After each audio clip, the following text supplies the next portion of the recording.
So to start off with, let's talk about the threat of entry. In some respects, you could argue the most important of the 5 forces. What are ways in which we might prevent entry into an industry? Now, this is a very important point. An industry is more attractive when entry is more difficult. Now, you might be tempted to say, oh, because it's easy to enter, that makes it more attractive. But that's exactly the wrong logic here. And it relates to an old joke that used to be said, that I don't want to be a member of a club that will have me as a member. In essence, the problem is, if it's easy to enter, it means it will be a highly competitive market. So we'd rather be in an industry that others struggle to enter into. So the industry is more attractive when entry is less likely. Now, we can think of a number of different things that might impact why entry might be less likely. As we talked about in the last session, there might be legal barriers to entry, such as patents or copyrights and the like, that simply prevent others from entering the industry. But there's a number of other factors we want to consider as well.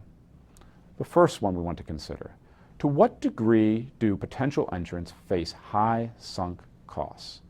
Now, I'm using the particular term sunk costs here, and this is a very important distinction. One might be tempted to say there are high barriers to entry simply because it costs a lot of money to get into that industry. However, if this is truly an attractive investment, an attractive market to enter into, one would expect you to be able to raise funds, no matter how high the cost, to be able to enter into that market, if there is a positive return on your investment. What's important, actually, is the degree to which those investments are sunk. Now, sunk costs are investments that cannot be recovered. Classic examples would be things like research and development, the building of a factory that's very, very specialized for a particular technology or industry. So on one extreme, you could imagine the building of a big box store that if it doesn't work out for you, you could sell it to another tenant who could come in and retrofit it for perhaps another retail establishment or another industry. On the other extreme, there could be then those types of investments, factories and the like, that are incredibly specialized. You think of the semiconductor industry, where it requires a very specialized fabrication facility to be able to produce those microprocessors.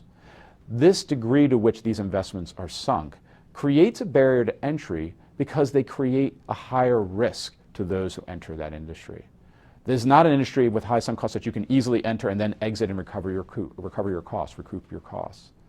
So as a result, a high sunk cost creates greater risk for entering in the industry. And that greater risk raises the profitability assumptions that you need to enter. And as a result, creates a potential barrier to entry here. So you might have heard in other classes and in other experiences that sunk costs should be ignored. And that's very true once you incur a sunk cost. However, before you incur a sunk cost, you want to think about how that affects your risk profile here. And once again, higher sunk costs raise your risk because it's harder to back out of those investments and can act as a potential barrier to entry. Second thing we want to think about: whether incumbent firms have a competitive advantage. Obviously, if incumbents have a competitive advantage, it's going to be very hard for entrants to compete and survive and be profitable in that industry. Now, these sources of a competitive advantage for incumbents can come from many different sources. It could be, once again, legal barriers such as patents and licenses. But in many cases, it might be other less restrictive types of competitive advantages. So, for example, pioneering brands. We can all think of firms whose names have become synonymous with the products that they sell. Google, you do a Google search. Make a Xerox, use a Kleenex.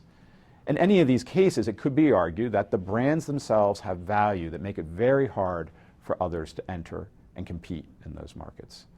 I always like to tell my students, though, to be cautious in how far you push brands as a logic for a barrier to entry, simply because the history is littered with many examples of successful brands that eventually find themselves outcompeted by rivals who come in with some new novel concept or innovative product offering.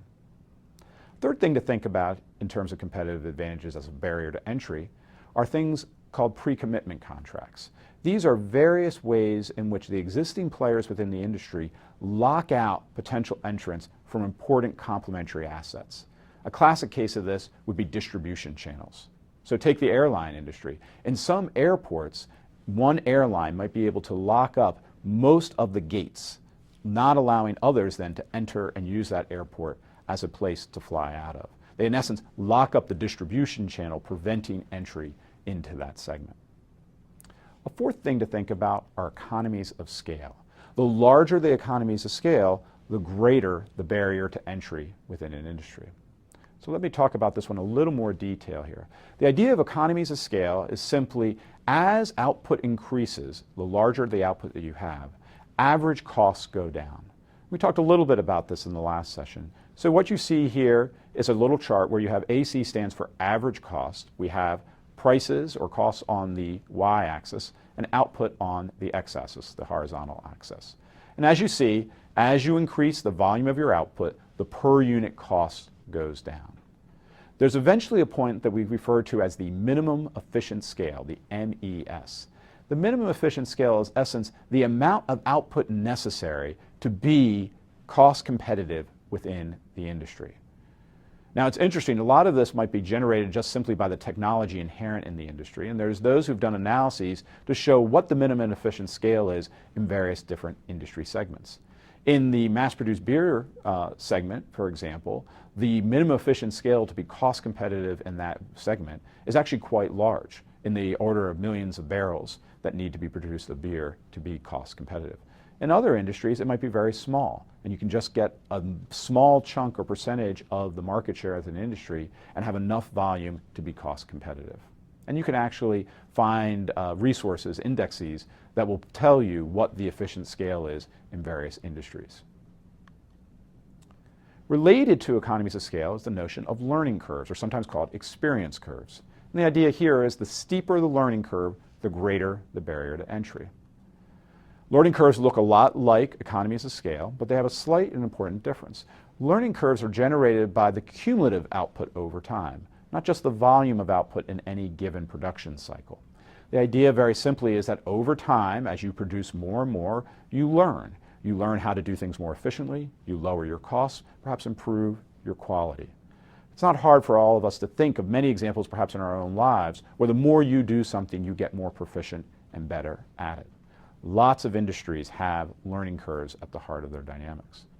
One in particular that's interesting is the semiconductor industry, which has found over time that there is a steep learning curve in which you move down that learning curve, lowering your cost structure.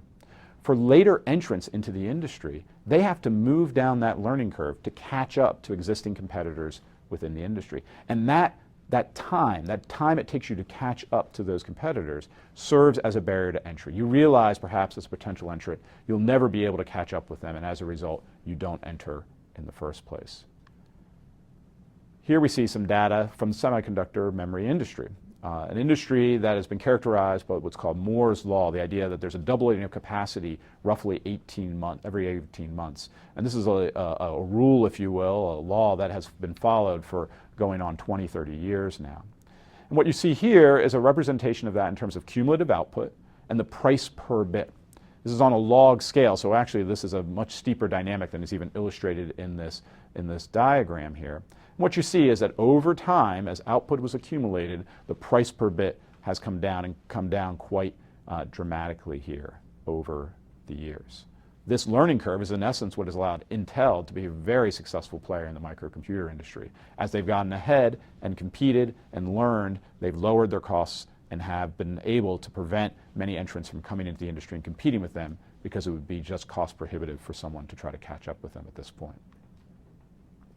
Third thing to think about in terms of entry is the degree to which a potential entrant actually faces retaliation. Now, what do we mean by retaliation? We mean that the strategic behavior of the incumbent firms in the industry will try to basically force those entrants out of the market. The easiest thing to think about is in terms of pricing. Will they engage in a price war that will force down profits and hopefully then drive out the entrant from the industry? Now, not all firms are able to do this. There's a number of things we need to think about to the degree to which a firm can use retaliation, an incumbent firm, to stop entrants from entering. One thing to think about is the excess capacity of the existing players within the industry. Consider the following. Consider I'm a highly successful business and I have a plant and it's running at 100% capacity. There's a potential entrant that's going to come in and I decide I'm going to try to cut my prices to raise my demand. Well, if it's going to take me time to build up additional capacity, maybe I have to build a new plant and the like, In the short run, all a price cut will do is basically lower my profits. The new potential entrants can still come in and try to grab demand, maybe even at a higher price, because I am unable to meet the additional demand that's created from the lower prices that I'm now charging. On the flip side, if I have excess capacity, perhaps I'm running a manufacturing plant at only 60% capacity, and I have room to increase my output, then a price cut will then increase my demand. I can meet that demand because I have this excess capacity, and it allows me then to fight off these rivals who might be potentially trying to enter the industry. The airline industry suffers from this, especially during economic downturns, where there is often more capacity for airlines than there is demand for those airlines, especially seats on individual flights. And so there's incentives then to cut your prices to try to get more passengers in any given flight on any given plane. And that, as a result, lowers the prices and makes it more competitive. Second thing to think about are these economies of scale and other cost advantages I talked about previously.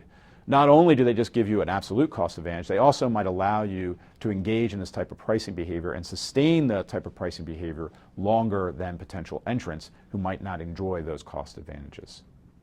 Third thing to think about are exit costs. Now, what are exit costs? Exit costs are payments that must be made upon the exit from an industry.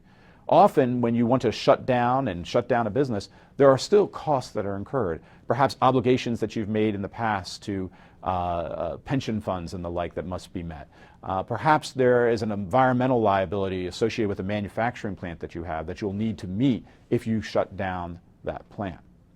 Those exit costs actually provide an incentive to fight, because it might actually be in the decision calculus of the existing incumbents that while they might not be profitable, that exit is still more expensive than cutting their prices and fighting those potential entrants in the short run.